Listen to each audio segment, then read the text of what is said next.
Ya, pemirsa, kita ke informasi selanjutnya. Pemirsa, Presiden Prabowo Subianto menegaskan cita-cita kemajuan bangsa Indonesia sudah diambang keberhasilan. Semua pakar dunia meramalkan 25 tahun lagi ekonomi Indonesia akan ada di atas Perancis, Jerman, dan Inggris. Cita-cita besar itu diambang keberhasilan. Semua pakar dunia meramalkan 25 tahun lagi Indonesia menjadi ekonomi keempat di dunia. Keempat di atas Prancis, Jerman, Inggris. 25 tahun yang akan datang, saudara-saudara, yang akan datang, sebagian dari saudara akan jadi gubernur. Mungkin di antara saudara akan berdiri di podium ini.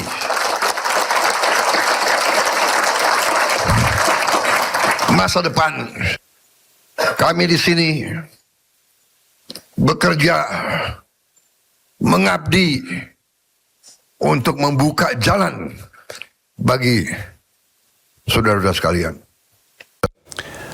Kita ke informasi lainnya, pemirsa. Roy Suryo kembali menjalani sidang pra-peradilan ketiga di PN Jakarta Selatan. Agenda kali ini permohonan terkait gugatan ganti rugi dan rehabilitasi nama baik. Permohonan terkait ganti rugi sebenarnya ini. Agenda sidang ini berfokus pada permohonan gugatan ganti rugi sebesar 210 juta rupiah. Selain itu, Roy Suryo meminta rehabilitasi nama baik akibat proses penangkapan, penahanan, dan penggeledahan setelah putusan pra-peradilan pertama yang menyatakan sejumlah tindakan penegakan hukum terhadap Roy Suryo tidak sah secara formil. Sidang ini merupakan lanjutan dari sidang yang sebelumnya tertunda akibat Kejaksaan Negeri Jakarta Selatan selaku pihak turut termohon tidak hadir. Sementara itu, sidang akan dilanjutkan pada 31 Juli 2026. Sidang ini adalah pra-peradilan yang ketiga, sebentar saja karena kita hanya menyampaikan ganti kerugian. Dan ini adalah kelanjutan dari dikabulkannya prapit pertama mengenai tidak sahnya penggeledahan, penangkapan, dan penahanan. Dan menurut KUHP, Kitab Undang-Undang Hukum Acara Pidana, Undang-Undang Nomor 20 Tahun 2025, ada hak bagi tersangka yang kemudian penangkapan dan penahanannya dinyatakan tidak sah untuk menuntut ganti rugi. Dan kita tadi sudah menyebutkan angkanya, 206 juta rupiah. Tadi kita melihat bahwa turut termohon itu tidak hadir, ya gitu, yaitu jaksa. Tapi turut termohon sudah menyampaikan surat bahwa mereka akan mentaati setiap putusan yang ada. Jadi ya sudah, kalau begitu supaya tidak mengulur-ulur waktu, tadi hakim tunggal dengan cepat menyatakan sudah dimulai. Jadi hari ini adalah pembacaan permintaan kita, permohonan kita. Besok adalah jawaban dari pihak termohon, yaitu hanya ada satu, yaitu pihak dari kepolisian atau dari Polda Metro Jaya. Kemudian kami akan menyampaikan replik, kalau kami akan menyampaikan replik, dan kemudian juga akan sampaikan duplik dari pihak termohon. Tadi bukti-bukti yang sudah dibacakan, ya, yaitu tentang adanya nota sekian, ada nota A, nota B yang totalnya adalah 106 juta, itu semuanya nanti akan kita sampaikan pada hari Jumat, ya, dengan disertai adanya saksi. Siapa saksinya?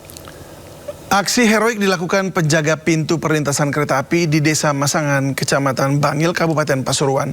Penjaga tersebut berhasil menyelamatkan warga yang berniat bunuh diri.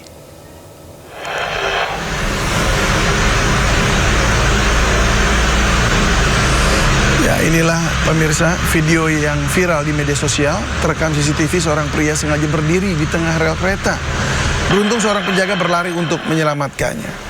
Meski pria tersebut masih berusaha kembali ke rel, penjaga perlintasan berhasil menghalaunya hingga kereta bisa melintas tanpa korban.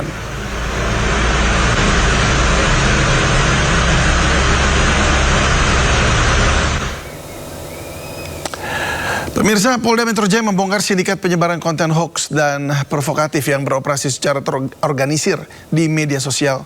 8 orang ditetapkan tersangka dalam kasus yang disebut sebagai propaganda digital.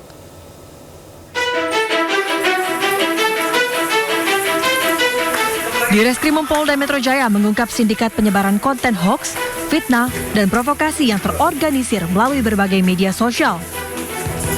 Penyidik menetapkan 8 orang sebagai tersangka dengan pembagian tugas yang berbeda.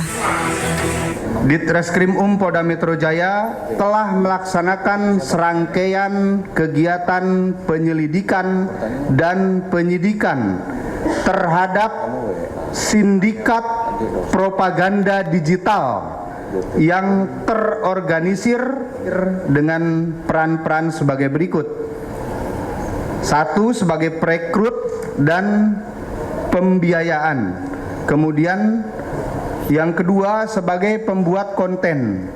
Yang ketiga sebagai penyebar konten.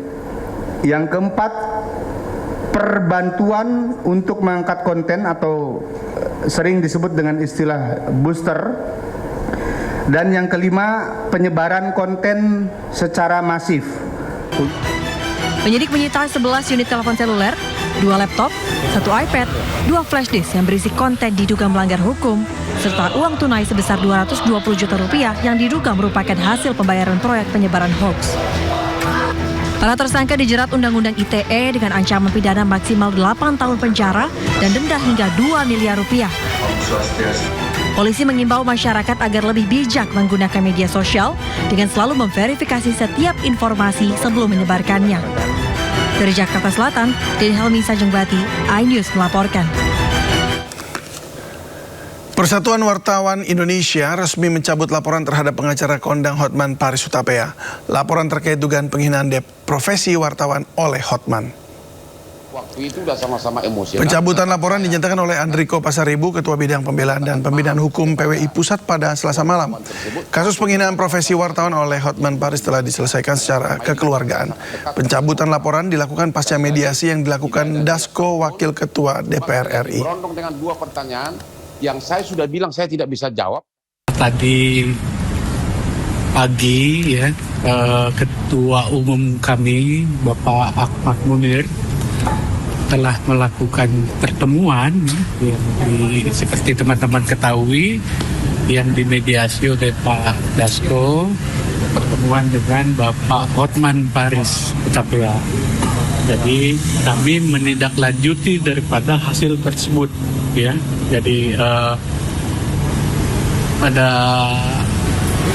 malam ini kami telah melakukan pencabutan laporan terhadap Bapak Hotman Paris Hutapea. Sebelumnya juga sudah ada permintaan maaf, kemudian pada pagi tadi juga sudah mengulang kembali permintaan maaf itu. Kami PWI menganggap bisa menerima permintaan maaf itu. Polisi menyelidiki misteri kematian Sutrimo yang merupakan orang dekat ex Jampitsus Febri